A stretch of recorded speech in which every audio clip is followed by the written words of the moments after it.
The country under discussion is arguably one of the most remarkable on the planet. Just 150 years ago, it was a medieval state secluded from the rest of the world. However, it was soon compelled to transform into a formidable empire, only to later succumb to the most monumental conflict in history. Despite this, it would rise from the ashes not through military conquest, but by harnessing its technological prowess to dominate the global stage. Nevertheless, it proved unable to maintain this dominion, and following a resounding boom, plunged into a unique economic crisis that has persisted for the past 3 decades. How did this come to pass? And why does the most progressive and affluent nation in the world suffer from afflictions coveted by all other states? Before you lies an account of the extraordinary tragedy of the land of the rising sun. Consider the global landscape in the mid-19th century, with the British Empire reigning supreme. This was largely due to Japan's policy of self-imposed isolationism, upheld by its authorities for decades. The Japanese elite were averse to relying on Western trade and harbored fears of foreign cultural incursions that could destabilize the nation's internal order. Meanwhile, as industrial revolutions swept through the United States and Europe, Tokyo remained a sprawling village where taxation was conducted in rice. By and large, Western technological advancements outpaced Japan's by roughly half a century. However, as the last uncharted territories on the world map dwindled, competition for market dominance intensified. Hence, the United States aggressively charted routes across the Pacific, engaging in trade with China. Yet the journey to China was distant, necessitating an intermediary stop. Japan seemed a prime candidate for this role, but its closed-off and antagonistic disposition stood in stark contrast. Its emperor even commanded the maritime guard to execute foreigners who landed on its shores without permission. However, everything changed on July 14, 1853. On that fateful day, residents of Japan's Honshu Island caught sight of 4 ominous black ships on the horizon. Within hours, American military vessels made landfall. An expedition led by Commodore Matthew Perry of the United States presented Japanese elites with an ultimatum: either Japan opened its ports to trade or face the prospect of American intervention by force. Bearing in mind China's recent refusal to engage in amicable trade, resulting in its defeat and de facto colonization by Britain in the First Opium War, Japanese elites opted to accede to this proposition. 6 months later, the United States and Japan signed the Treaty of Kanagawa, granting us ships unrestricted access to Japanese ports at Shimoda and Hakata for trade, exempt from tariffs. Thus, instead of adversaries, the states gained a lucrative market. You might wonder, what's the harm in that?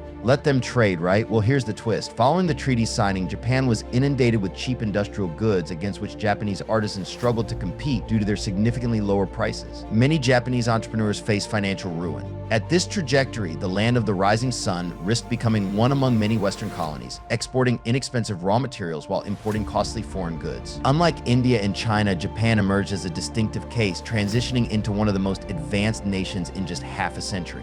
When Americans sailed to Japan aboard steamships, the nation still adhered to feudal structures, with a shogun, the preeminent samurai, at the helm. Beneath him were local lords known as daimyos, each governing specific territories, while a tier of lower-ranking samurais fell under their authority. Occupying the base of this societal pyramid were commoners, farmers, merchants, and artisans. Within this hierarchical framework, the Emperor of Japan played a largely ceremonial role, as actual power and military might reside with the shogun. The crux of the issue lay in the fact that, akin to any feudal system, the shogun allocated primary resources toward personal enrichment and the consolidation of authority, rather than fostering economic expansion. Consequently, with the advent of unfavorable international trade relations with the US, the authority of the shogunate, which had brought dishonor upon the nation, began to wane. A faction of feudal lords, opposed to the shogun's rule, sought to restore power to the emperor, while others, aligned with the shogun, were reluctant to relinquish their influence. This schism culminated in a civil war erupting in Japan in 1868. However, it was precisely here that the Japanese showcased their unique disposition. Rather than descending into protracted bloodshed driven by wounded national pride and animosity toward Western traders, within a mere 18 months, Emperor Meiji willingly assumed authority, with erstwhile opponents of the imperial establishment integrating into the nascent government. Thus, a mere decade and a half subsequent to Japan's coerced embrace of international engagement, the nation's political landscape underwent a seismic transformation. Fresh elites ascended to power, motivated by a fervent desire to overhaul the state's political and economic frameworks, all in pursuit of the restoration of national sovereignty. The Japanese grasped that they stood at a crossroads. Either they would stand shoulder to shoulder with Europeans and Americans dictating terms, or they would meet the fate of neighboring China, which succumbed to Western domination after losing 2 opium wars. In 1871, a delegation led by Ambassador Iwakura Tomomi set sail from Japan's shores towards San Francisco.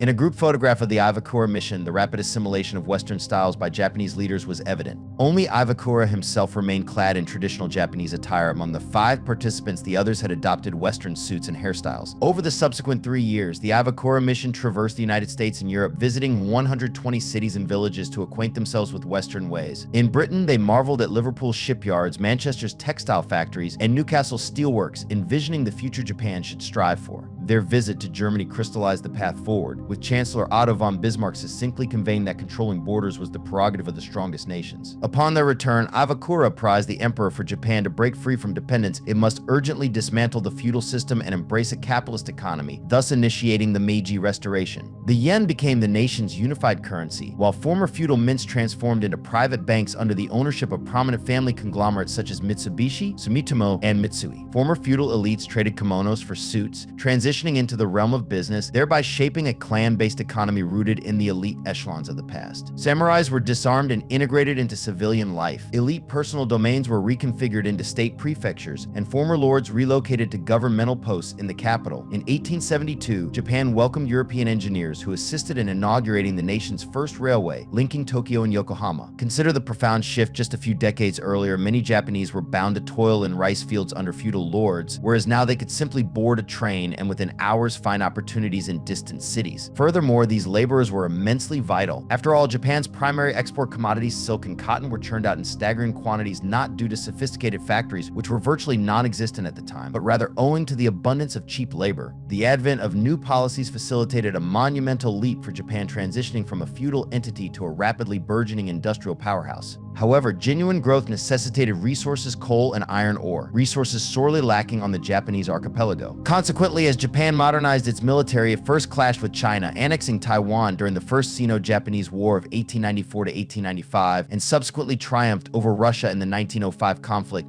culminating in the annexation of Korea 5 years later, thereby subjugating it as a colony. In essence, by the dawn of the 20th century, Japan metamorphosed from a rustic backwater into a formidable empire, asserting its dominance over Asia. Its successful participation in World War I alongside the Allies further bolstered the conviction of the Japanese government in the righteousness of its endeavors. Towards the close of the 1930s, Japan reached the zenith of its militaristic and nationalist fervor, nurturing aspirations of regional superiority. Thus, during World War II, Japan aligned itself with Germany, harboring aspirations of jointly containing the Soviet Union and the United States, usurping their positions as global leaders. However, Japan suffered a resounding defeat in this conflict. It committed a litany of strategic blunders, faced resource embargoes, and ultimately confronted novel weaponry that compelled its unconditional surrender. The aftermath of World War II dealt a devastating blow to Japan, an ordeal seemingly insurmountable. The Japanese economy was poised to languish for decades were it not for the advent of the Cold War. How does one navigate success from the abyss? Life hack: cultivating strategic alliances is paramount. Envision Japan post-World War II, the erstwhile empire reeled from the cataclysmic fallout of the most expansive conflict in human history. It bore the brunt of 2 atomic blasts, laying waste to its urban centers. The empire lay in ruins. Its territories were divided up by the United States, China, and the Soviet Union. What loomed most ominously for countless Japanese was the sobering realization that 8 decades after embarking on progressive reforms, their nation found itself once more under Western hegemony, this time under the occupation of the United States. The crux of the occupation lay in the arrival of American administration